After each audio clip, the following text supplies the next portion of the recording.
De nuevo, con ustedes, la hora cumbre. Aquí estamos, señores, ya al regreso de su programa La Hora Cumbre. Como le decía, tengo aquí ya conmigo el doctor Nelson Duarte Morel en este C, que vamos a hablar ya de lo que son las infecciones en las vías urinarias. Pero antes te recuerdo que el apartamento que tú necesites está en el residencial Los Almendros, y para informaciones dirígete a la ferretería Núñez Rosario, en la calle Sánchez número 1, frente a la iglesia de los Mormones. Esta ferretería tiene material de construcción desde la varilla inicial hasta la pintura final. Te recuerdo también que los inversores que tú necesites están en Invertad, ahí mismo en la Independencia, al lado de Talleres Bolívar, donde te atendemos el vehículo como debe de ser. Y en el frente está Repuestos de Lisa, donde no vendemos repuestos Carabelita, venta para todo tipo de repuestos para vehículos. Y estamos ya dando lo que es en el centro de gomas, alineación y balanceo, Tapia, el más moderno de toda la zona. Y desde 1970 está la Farmacia Salcedo, brindándote medicamentos siempre frescos y confiables, servicio a domicilio y con la dirección de la misma de doña Germania, una gran dama y administradora de esa Farmacia Salcedo. Doctor, déjeme saludarle. Saludos. Un placer. Saludos a todos. ¿Y cuánto tiempo? Bastante. Se fue a andar, a pasear. Me dejó botado aquí. Sí, lo dejé ahí, descansando ahí. Entonces, usted también una vacacioncita. La cogemos de consuelo. Sí. Yo prefiero ir a vacaciones allá. No hubiera sido mala la idea. Oye. Y como usted habla tantos idiomas, portugués. No, portugués nada. Ese es un idioma extraño. Porque si dicen 10 palabras, hay 3 que son. Que uno cree que le entiende. No le entiende porque coincide, porque recuerda que es una lengua romance. Y hay una lengua romance. Sí. Pero hay otra parte. Cuando ellos arrancan por ahí, nadie lo entiende. Digamos todo como la samba. La hija mía y los hijos míos estaban por bailar, aprender a bailar samba. ¿Ah, sí? Sí, porque la fiebre del mundial. Yo vi poco a poco. Entonces yo le decía, Rafi está allá en Río de Janeiro. Como yo no visité centro de diversión ni nada de esas cosas, pues se bailaba samba en todas partes. Sí, uno lo veía. En la playa. No. Bueno, no vi. ¿Usted no bailó? No, ¿Usted no lo había dado a Chico? Yo soy un hombre que podía bailar? Yo pasé esos días acostado, todo ahí descansando. No, porque pues, hay que respetar a la doctora. Viendo fútbol y cosas así. Usted bailaba solo, movía el cuerpo, No, allá yo creo que una guitarra me puse a cantar bachata y con un celular que ando como con 3 millones de canciones ahí. Bachata, ¿Se oye la bachata allá? ¿Qué es lo que se baila bachata, doctor? No se oye. Le digo algo, en esa zona a veces uno decía que era dominicano y no sabía dónde era. Teníamos que buscar el mapa y decirle. Sudamérica y sobre todo Brasil, Argentina, Uruguay, Sus destinos son Chile otros. son otro mundo. Otro mundo. A pesar de que tienen... No tanto los chilenos y los argentinos y colombianos, que sí conocen a los dominicanos. Sí. Porque vienen aquí. Sin embargo, cuando estamos, por ejemplo, compartiendo... El idioma nos separa demasiado de Demasiado, sí. Entonces, los argentinos que veíamos, cuando nos hablaban República Dominicana, Puerto Rico, Cuba. No, ¿cómo se llama en el este? ¿Cómo se llama? Punta Cana. Punta Cana. Punta Cana, a lo mejor, eso es lo mejor que hemos visto. Y antes era Puerto Plata. Sí, antes era Puerto Plata. Conocían esto por Puerto Plata. Sí. Entonces ya nosotros decíamos, nosotros somos Punta Cana, Santo Domingo. Punta Cana. Mira, hay una amiga mía, médico, que vive en España, hace muchos años, que me contaba que una amiga de ella española se enteró en estos días de que Punta Cana no era un país. Ella consideraba como turista que Punta Cana era una república, una nación independiente, y que no existía República Dominicana. ¿Dónde es eso? Yo estaba en Punta Cana, pero Dominicana nunca. Sí, para que usted vea, es así. O sea, mucha gente se lo piensa así. Sí. Pero ya estamos aquí y yo les traigo a ustedes un tema distinto, nuevo, que es infecciones de vías urinarias. Las infecciones de vías urinarias en niños son particularmente frecuentes e importantes, porque muchas personas, muchos adultos que tienen infecciones de vías urinarias recurrentes, es decir, personas que hacen infecciones que van y vienen, o que tienen lesiones permanentes por alguna infección urinaria, como hipertensión arterial, como daño renal permanente, que pueda llevar incluso a diálisis o a trasplante, muchas de estas lesiones renales comenzaron en la infancia.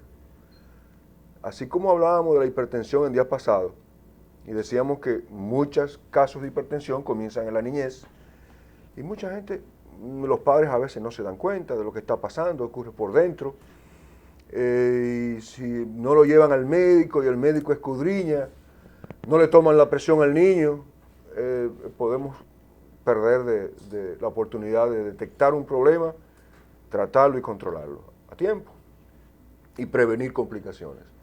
Las infecciones urinarias, según la estadística americana, que es la estadística que tenemos estadísticas de los europeos, que están muy lejos de nosotros, y tenemos estadísticas de Estados Unidos, que es el otro gran polo, la mayor potencia del mundo, que están muy cerca de nosotros, y hay una interacción muy constante con dominicanos. Hay más dominicanos en la ciudad de Nueva York que en Santo Domingo, por ejemplo, o en Santiago. Entonces, las estadísticas de allá, de alguna manera, reflejan también lo que pasa con una buena parte de los latinos y los dominicanos. Entonces, en los Estados Unidos las estadísticas, porque ellos tienen esas estadísticas, y nos sirven a nosotros por lo menos de referencia, son entre las niñas, las hembras en pediatría hacen un 3 a 5% de todas las niñas hacen infección urinaria. ¿Hacen alguna vez infección urinaria? Algunas de ellas a repetición. Es lo que se llama infección recurrente, infección que repite. En los niños, en los varones, es menos frecuente, sobre todo después de los 2 o 3 años de edad, las infecciones de vías urinarias. Y las estadísticas norteamericanas hablan del 1% de todos los niños varones hacen infección urinaria, o sea, 1 de cada 100. Mientras que las hembras, entre 3 y 5 de cada 100. ¿Por qué? Por razones anatómicas. Las hembras tienen mayor predisposición que los varones. Las hembras tienen una uretra, sí, el cañito de la orina, el trayecto urinario, el calimetico por donde orinamos, de la vejiga hacia la superficie. En las hembras es muy cortico, está muy expuesto, está ligado muy íntimamente en la vagina, que es una zona contaminada, normalmente contaminada, y por otras razones, costumbres de aseo, las hembras tienen mayor prevalencia, mayor incidencia, mayor frecuencia de infecciones de vías urinarias. Cuando hablamos de vías urinarias, déjeme aclarar que en el primer año de vida, en los niños varones es más frecuente la infección urinaria y se asocia sobre todo en niños no circuncidados, niños que no no se le ha extirpado el prepucio, la circuncisión lo que hace es eliminar la telita que sobra delante del pene de los varones, y la mayoría de los dominicanos no estamos circuncidados, lo cual es un factor de riesgo para la infección urinaria, porque cuando uno no está circuncidado, se acumulan más bacterias en el extremo anterior del pene, y eso puede predisponer a infecciones urinarias. Después del primer año, entonces las hembras se roban el campeonato, el primer lugar en prevalencia e incidencia de infecciones urinarias. Cuando hablamos de infecciones urinarias, estamos hablando de 3 cosas, una de 3 cosas, o a veces más de una, o a veces una sigue a la otra. Pero hay 3 tipos de infecciones urinarias según los libros. Una es la cistitis. La cistitis es la inflamación de la vejiga, que es muy común. Uno oye muchas, sobre todo en mujeres, mucha referencia que yo tengo cistitis, me dio cistitis. A veces se confunde la molestia al orinar con cistitis, y no siempre eso es cistitis. Pero la cistitis es la infección urinaria que consiste en afectación de la vejiga y que da síntomas como disuria, es decir, ardor para orinar, urgencia, que es la prisa, la situación en que usted tiene que ir corriendo al baño a orinarse porque se le salen los pipí, eso se llama urgencia urinaria. Polaquiuria, que es una frecuencia aumentada en las veces que usted va a orinar, pequeñas cantidades de orina, o sea, a cada rato un chin. Esos son dolor en lo que le llama la gente dolor vaginal, el dolor en el empeine, que es el dolor encima del pubis, en la parte más baja del abdomen, ahí donde tenemos ese hueso que es el pubis. Ahí está la vejiga ahí detrás escondida, y como la vejiga está inflamada, nos puede dar dolor. Y también nos puede dar, en la cistitis, puede la persona detectar un olor distinto, desagradable en la orina. Incluso puede haber cistitis con sangre, cistitis hemorrágica, y la emisión de orina, la orina puede estar teñida de sangre. Esos son casos de cistitis hemorrágica que se dan por determinadas bacterias, por algunos virus como los adenovirus, producen una cistitis hemorrágica. Esa es posiblemente la más común. La cistitis no da fiebre como característica y no da daño renal. Como la infección y la inflamación no llegan a la parte alta, no suben aquí, a la parte posterior del abdomen, que es donde están los riñones, y se queda en vejiga, los riñones no sufren. Hay otra forma de infección urinaria que es asintomática. Significa esto que no da síntomas y la persona no sabe que tiene infección. Y es lo que se llama bacteriuria asintomática. Bacteriuria es la presencia de bacterias en la orina, comprobada con un cultivo de orina o urocultivo, y sin síntomas urinarios. La bacteriuria asintomática es una categoría de infección urinaria que puede convertirse en infección sintomática, puede dar cistitis o puede dar la otra forma de infección, que es la tercera, que es la más importante. La más importante porque es la que más repercusión puede dar, es la que más afecta al enfermo, al paciente, y más complicaciones y secuelas puede dar, que es la pielonefritis. ¿Qué es pielonefritis? La inflamación de los riñones propiamente dicho, del parénquima, del órgano, de la masa del riñón.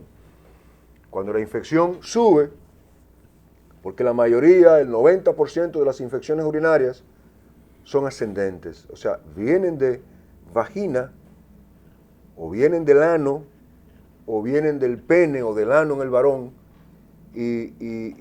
tanto en uno como en el otro, de los genitales o de la zona anal, las bacterias que están en el intestino, las bacterias que son parte de la flora normal, porque todos tenemos bacterias amigas entre comillas, que viven en nuestras mucosas, que viven en nuestro intestino. Tenemos millones y millones de bacterias en el intestino. Son llamados comensales, son invitados nuestros, que nos ayudan, que nos favorecen, pero en determinadas ocasiones nos pueden hacer daño. Entonces, cuando las heces de una persona que están llenas de bacterias comensales, amigas, y donde no hacen daño, siempre y cuando se mantengan en el intestino, pasan a los genitales o pasan a la uretra, primero porque por problemas de higiene, de contaminación, problemas anatómicos que pasan. Entonces la bacteria entra a través del cañito de la orina, sea en la hembra o en el varón, pasa a vejiga y puede seguir ascendiendo a través de los tubitos que suben a los riñones, que son los uréteres, y hacer una infección renal. La infección renal propiamente dicha es la que se llama pielonefritis. Y la pielonefritis se caracteriza por una enfermedad importante, que puede ser intensa, puede ser grave, produce fiebre alta, puede producir vómitos, malestar, dolor abdominal, o adelante o atrás o en los dos sitios, en la zona, en los flancos, en la zona renal. La pielonefritis puede producir diarrea, sobre todo en algunos niños, es más común la diarrea. Puede producir síntomas urinarios, la pielonefritis también parecidos a los de la cistitis, y el paciente se puede deshidratar y puede encamarse y necesitar hospitalización. De hecho, la pielonefritis aguda es una infección de los riñones o de la vía urinaria que requiere hospitalización, porque el tratamiento de la pielonefritis es mucho más agresivo, mucho más importante, mucho más serio, y necesitamos dar tratamiento, sobre todo endovenoso, si por las venas o intramuscular, pero preferiblemente endovenoso, al paciente por un tiempo más largo que si fuera una cistitis. La cistitis se da tratamiento por mucho menos días porque el cuadro es menos grave y el paciente se sana más pronto. En la pielonefritis la infección es más severa y una de las consecuencias de la pielonefritis es que puede producir lo que se llama la escarificación pielonefrítica, o sea, la cicatrización. Se producen tejido cicatricial en el riñón, dentro de los riñones, que dañan el riñón, que ese tejido cicatricial es como la cicatriz que deja una cortada, que puede dejar un verdugón. Ese tejido cicatricial no es funcional, no funciona, y sustituye el tejido funcional. Por tanto, hay una pérdida de función donde hay una lesión de ese tipo, y esa lesión se queda de manera permanente. Y lesiones, dependiendo del grado de esa lesión, de esa cicatriz, o ese scarring, scar, esa cicatriz en inglés, de escara o cicatriz, y dependiendo de la intensidad, de la extensión, de la magnitud, de la frecuencia de recurrentes y repetidas infecciones, puede ir agregándose más daño a los riñones, y ese riñón comienza a hincharse, a dilatarse, y puede llegar a una situación llamada hidronefrosis, que es un riñón encharcado, lleno de orina por dentro, hinchado, como un sapo hinchado, lleno de agua, y los riñones se ponen grandotes. Y no solamente eso, esa compresión que produce ese exceso de orina acumulada dentro del riñón, porque pierde su capacidad de funcionar adecuadamente, va destruyendo aún más el tejido renal. Y finalmente esa persona pierde la capacidad de funcionar con sus riñones adecuadamente y entonces comienzan a acumularse sustancias tóxicas en la sangre y hace una insuficiencia renal. Primero hace una pielonefritis crónica, que es la forma prolongada, larga, duradera de la infección urinaria y del daño renal permanente, y eso puede llevar a pérdida de la función renal irreversible en muchos casos, que termina el paciente en diálisis